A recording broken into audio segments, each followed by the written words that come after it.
All right, so in case you missed my intro, we did it 20 minutes ago because this whole thing was ahead of schedule. I'm Cheeky Gorilla, you can call me Cheeky, and I'm here to talk to you about maintaining Ethereum's future.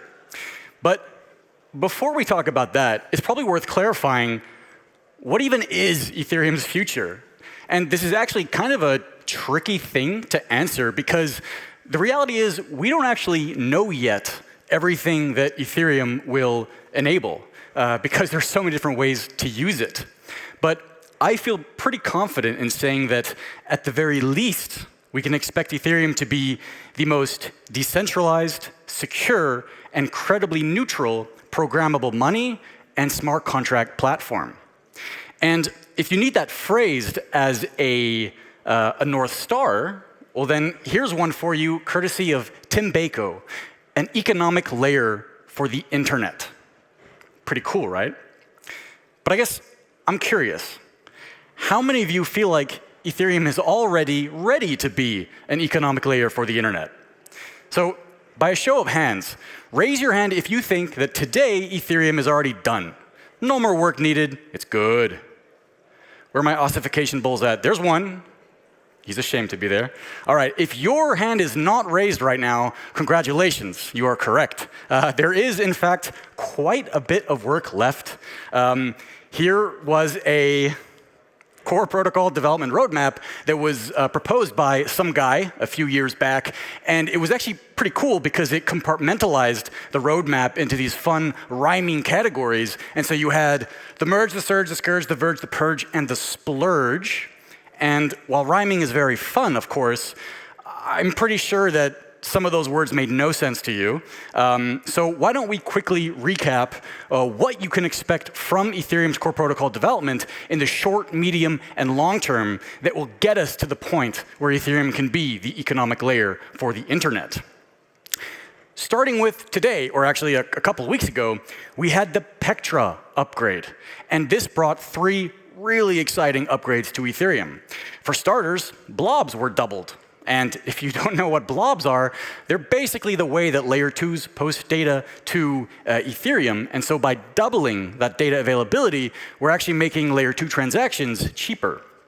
Secondly, EOAs, which are basically the, let's call it the default wallets for Ethereum, they were given the ability to take really, really advanced actions. Things like batching your transactions, things like getting someone else to pay for your transactions, paying for transactions with another token other than ETH.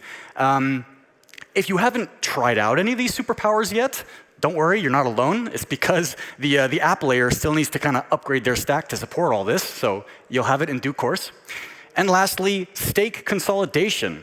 If you're not aware, Ethereum has over 1 million validators. And before Pectra, each validator was capped at 32 ETH. And of course, that meant that there were some entities and individuals with more than 32 ETH who were running multiple validators, which ended up kind of being a little bit redundant, put a strain on the network. And so with Pectra, that cap was increased to 2048 ETH, which is a lot of ETH. And this consolidation feature was shipped, which basically allows people to merge their validators into these chunky big validators up to 24.8 ETH. And also a compounding feature to basically, I guess, reinvest the staking income that you earned back into your stake. And this Pectra was actually Ethereum's largest upgrade to date, and by many accounts also the most complicated, because these three features, they touched such different aspects of the protocol that it was immensely complicated to actually ship this. Now, looking to the short term, what can you expect by the end of the year, fingers crossed, Fusaka. And the exact scope for Fusaka is still being finalized, but more or less you can expect PeerDAS, which is basically another scaling mechanism for blobs, up to 8x potentially, which is very exciting for layer 2s, but also a gas increase for Ethereum L1, for the mainnet. Triple digits, so basically minimum of 100 million gas, which is pretty cool to think about if you think that we have 36 million gas on mainnet today. So everyone's getting some scaling. What about the medium term? Well, then we have Glamsterdam. And to be honest, like this fork obviously has not been scoped yet, out yet at all. But more or less, there does seem to be consensus about making this a L1 scalability fork. And there's a bunch of exciting ways that could be done. But again, it's still kind of early days. Over the coming months, it will become more clear what actually goes into this upgrade. And lastly, the long term. 2, 4, 8 years, who knows? No, I don't mean 8 years, 2 to 4 years, or maybe 5 years. Snarkification. What is that? It's basically using the magic of these ZK proofs to have absolutely enormous blocks on Ethereum L1 that can still very easily be verified by the nodes that you run at home and potentially even your smartwatch. And to put that into numbers, this could give us 10,000 transactions per second on mainnet, could give us 10 million transactions per second on layer 2s. And if those numbers mean nothing to you, it basically means giving Ethereum the prerequisite scale to onboard the world. A nifty side effect of snarkification is that it also makes Ethereum quantum resistant, which will become very important in the next few years. But actually, the goal of snarkification is to put Ethereum into maintenance mode, right? So basically, no longer having to ship these huge upgrades, giving Ethereum the escape velocity it needs to become the economic layer for the internet. So I threw a whole bunch of buzzwords at you in the last few slides. The TLDR is scaling Ethereum layer 1, scaling Ethereum's layer 2s, and improving UX. But here's the thing. Probably all blockchains are claiming to do one or all of those things, right? So how is Ethereum different? Well, Ethereum is different because it's doing those things while prioritizing liveness, security, decentralization, credible neutrality, and censorship resistance. And this is something I can guarantee you is 100% unique to Ethereum. And the results, they really speak for themselves. Since being launched over 10 years ago, there have been more or less 16 upgrades, depending on how you count them. And each upgrade has occurred flawlessly with 0 downtime. But to really understand how impressive that track record is, I think it's helpful to double click on what is actually the upgrade process. And so when we say Ethereum is being upgraded, what is being upgraded? Well, it's actually the Ethereum spec. And you can think of that as basically the blueprint for how the Ethereum network operates. And so this spec, it outlines the consensus rules, which are the fundamental guidelines that dictate how transactions are processed, how smart contracts are executed, how nodes communicate with each other. But of course, this spec also needs to be implemented. And this is done via client software, right? So when an upgrade is proposed and approved, then you have these developers who update their clients to implement or to reflect the new specifications. And who runs this client software? Of course, the node operators. And so we basically have this supply chain of the node operators running the client software, which reflects the Ethereum spec. And when we talk about the people who are updating this spec or who are updating the client software, that's generally referred to as Ethereum's core devs. And given how an important role they have in this process, it's worth talking a little bit more about who they are and what their incentives are. And so here's a really cool diagram, shout out to Trent Van Epps who made this, which basically maps out all the entities that are working on Ethereum's core protocol today. And so we have over 10 different independent institutions you can see on the outside there, with maybe 30 different projects between them, totaling a few hundred individuals. And this basically represents the stewards of Ethereum's core protocol. And to some of you, this may come as a surprise, because perhaps you thought that the Ethereum Foundation is the one who is funding and leading all this work, and that couldn't be further from the truth. Yes, the Ethereum Foundation does incubate, for example, the Geth client team, and yes, they hire a bunch of researchers to think about the future of Ethereum, but there are there's over 10 different clients in Ethereum. So let's touch on who some of those other participants are. We have Off-Chain Labs, who you may know better as the people behind the Arbitrum Layer 2. They acquired the Prism client team a couple of years back, which makes sense if you think about how much of a dependency Layer 2s have on Ethereum's core protocol. We have the Institute for Free Technology, who you might know better as the people behind Status, the OG Ethereum app. They also have a client. They have a research group. We have Aragon and Nethermind, who do a lot of consulting work, especially with Layer 2s, which helps pay for their clients. We have Sigma Prime, who have established themselves as one of the top security auditors in the space, which helps fund their work on the Lighthouse client. We have groups like the Ethereum Cat Herders. We have the Grandine client. They rely on donations and grants. We have ChainSafe, who has the Lodestar client. They also do consulting, auditing, but they also dabble in the app layer. They have some decentralized storage solutions. And we have some VCs. We have Consensus and Paradigm, who have invested in like all of the projects that you know in Ethereum. So they obviously have a vested interest in the success of Ethereum because it benefits their portfolio projects. And so as a whole, hopefully it's clear to you that no, it's not the Ethereum Foundation that is leading or controlling this process. There are many different entities that have a vested interest in the success of Ethereum, who each employ core devs to further their own interests. And let's be clear, Ethereum stands alone when it comes to the diversity of participants in its core protocol development process. And that's because of its multi-client architecture, which essentially allows anyone to come in and start contributing to Ethereum's core protocol. So now you have the context to understand why this track record is so unbelievably impressive. You can basically think of each upgrade as kind of like a moon landing, right? Given the scale of the coordination required and the amount of funds that are being secured by Ethereum. And yet, what most people care about is when is the next upgrade being shipped, right? And so, despite everything we've covered so far about how decentralized this process is, how complicated these upgrades are, raise your hand if you want this process to be faster. Don't be shy. Act like you're on Twitter. Come on now. All right. So who is correct? Well, here's the thing. The answer is not binary, right? Can Ethereum's core protocol development be accelerated? Absolutely. But what we really want to take note of is how can we accelerate this process while still maintaining Ethereum's decentralization, its security, and preserving our liveness, which means the 100% uptime. And there are actually a few panels about this here at ETH Prague, so definitely go check those out, because I'm going to move right along. Because here's the thing.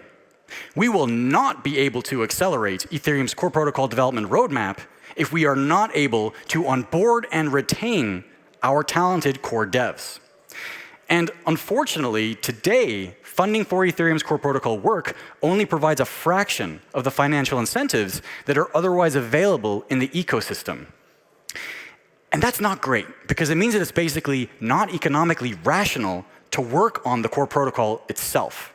And so we've visualized this issue in this chart here. You can see Moloch in the corner there. And you can see that Ethereum's L1 R&D work is both low risk and low reward. But crucially, it also shows how, by just taking a little bit more risk, they can significantly increase their rewards. For example, by going to work for a large crypto project like an exchange or a layer 2. And you're probably not surprised to hear this, because there's a lot of money in the crypto space, and a lot of these projects would be willing to pay a lot of money to onboard someone with as specialized knowledge as these core devs have. Why does this matter? Well, because as we've already established, the work is far from done. And so, at the end of the day, for the sake of Ethereum's future, we need to acknowledge that having a stable contributor set that is sufficiently incentivized is a strategic advantage for Ethereum's ecosystem. And this brings me to this existential question that we have for Ethereum. How do we rebalance these financial incentives to make Ethereum's core protocol work economically rational on a risk-adjusted basis? And so now we have Protocol Guild for this.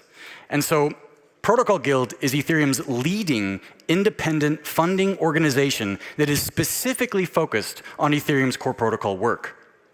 Our goal is to create sustainable and robust funding streams for this work that is backed by the projects who are built on Ethereum. So remember this diagram from earlier, which showed the core dev participants? Well, what Protocol Guild does is we surface the individuals who are doing this work, and we put them into a membership registry. And so today, there are 190 individuals in this registry. These are people obviously from all over the world, and you can see their names in the background there. And by curating this membership registry, we are effectively surfacing the entire set of Ethereum's core protocol contributors and making it directly legible on-chain. And this is important because this allows us to build a funding mechanism around this registry. So let's talk a little bit more about that. For starters, we've created a single Ethereum address that anyone can use to send tokens directly to the core devs, right? So this is by far the easiest way to fund Ethereum's core protocol development. And of course, because it's on-chain, it's completely transparent. Anyone can see who has donated. Anyone can verify that donations are in fact going to the core devs. But what happens to donations? Well, the donation address is actually an immutable vesting contract, which trustlessly vests funds directly to these core devs over 4 years from the point of donation.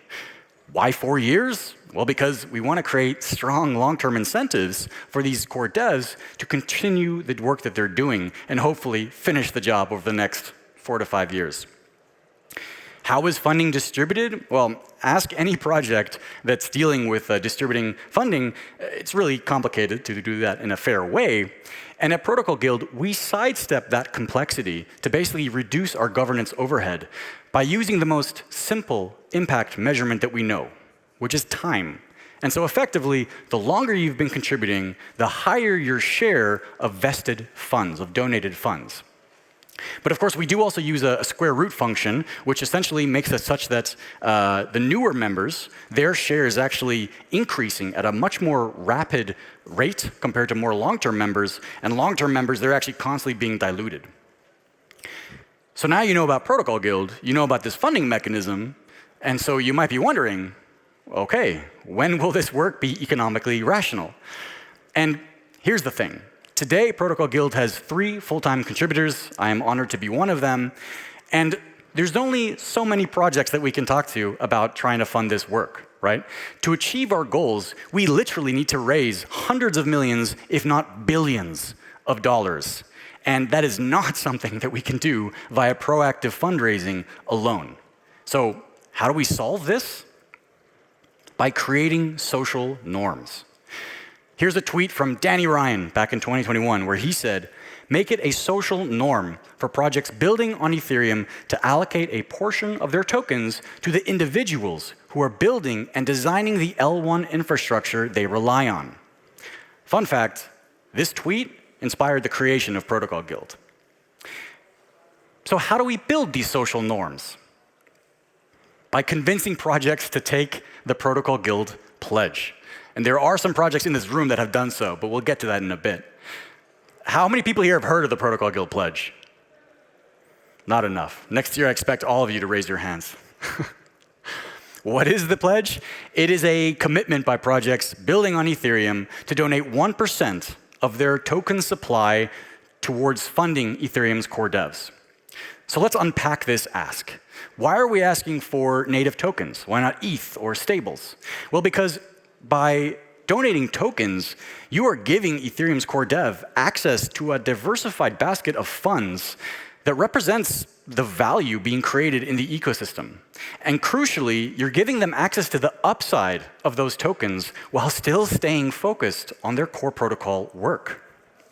Why are we asking for 1%? Why not a dollar amount? Well, because by denominating the pledge as a percentage, we normalize contributions.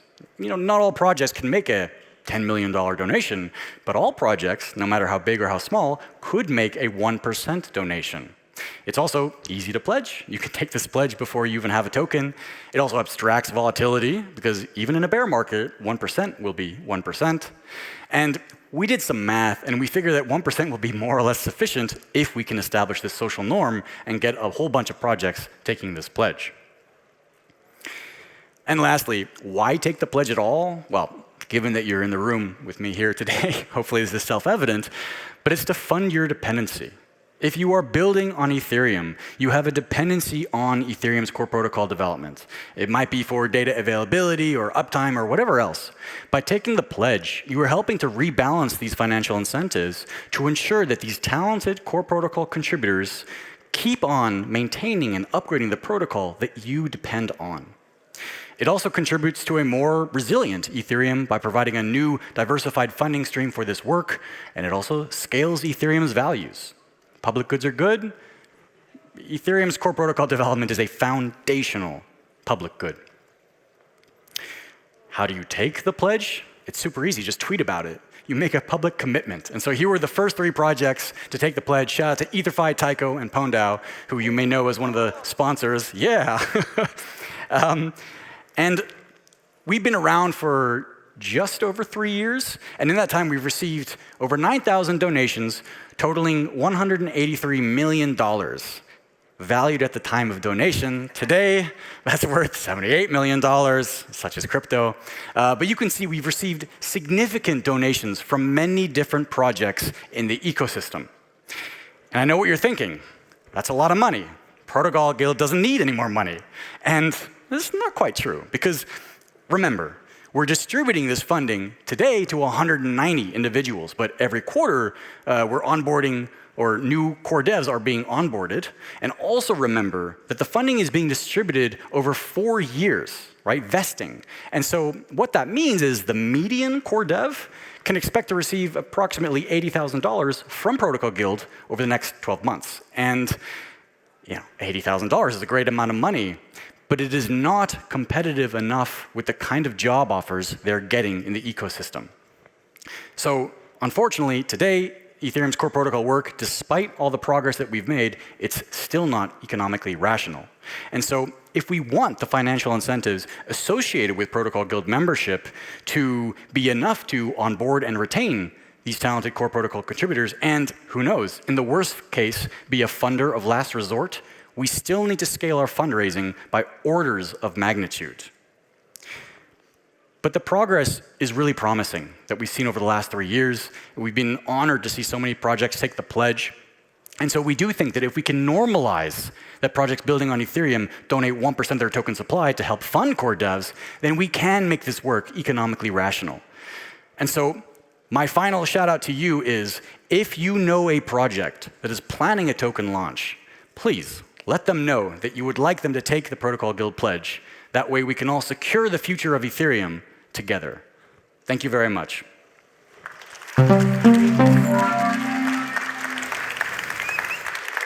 23. Okay, thank you very much, Mr. Gorilla. That was not very cheeky of yourself. It was actually generous. We have about 6-7 minutes for questions, and we're gonna start from here. Thank you. Hey, great presentation. Thank you, sir. So I was at Pwn when we decided to take the pledge. Thank you very much.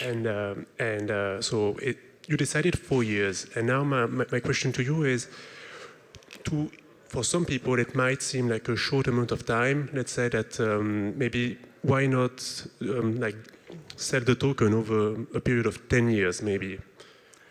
I guess the next 4 to 5 years for Ethereum are extremely important, right? All the momentum that Ethereum has kind of built up recently, according to Twitter, can easily be undone over that time, right? Now is the time for Ethereum to ship. Now is the time for Ethereum to really take control of all its potential that it has. And so these next few years are absolutely critical. Perhaps if Protocol Guild can achieve its fundraising goals, we can kind of open up a new bucket of funds that are streaming over a longer period of time. But our priority right now is being able to ship this roadmap and for Ethereum to be able to achieve its potential as fast as possible. And so that's why we have the 4-year vesting. And also 4 years pretty much represents the norm for employee stock options. And so people coming from TradFi background, it's maybe more palatable for them. But all the projects that we've talked to so far, they're generally okay with 4 years. They understand that this is a really, really important time frame for Ethereum. So optimizing for 4 years does make sense to them. Super, thank you. Thank you.